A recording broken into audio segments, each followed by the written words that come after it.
பாகிஸ்தான் போர் விமானத்தை சுட்டு வீழ்த்தி அந்த நாட்டு ராணுவத்தால் கைது செய்யப்பட்டாலும் நெஞ்சுரத்தையும் வீரத்தையும் காண்பித்து மீண்டும் தாய்நாடு திரும்பியவர் சென்னையைச் சேர்ந்த விமானப்படை அதிகாரியான அபிநந்தன் வர்தமான். பாதுகாப்புத் துறையின் 3வது உயரிய விருதான வீர் சக்ரா அவருக்கு வழங்கி இந்த தேசம் பெருமை கொண்டுள்ளது.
நாட்டின் பாதுகாப்புத்துறை சார்பில் வழங்கப்படும் 3வது பெரிய விருதான வீர் சக்ரா வழங்கப்படும் என மத்திய அரசு அறிவித்தது.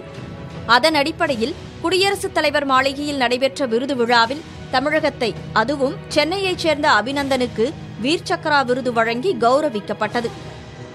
शत्रु का मुकाबला करते हुए वीरता के लिए वीर चक्र विंग कमांडर अब ग्रुप कैप्टन वर्तमान अभिनंदन उड़ान पायलट.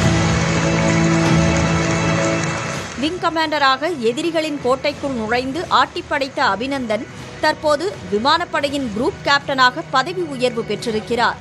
மேலும் தேசத்தின் இளைஞர்கள் மனதிலும் தேசப்பற்றை உயர்வாக விதைத்திருக்கிறார்.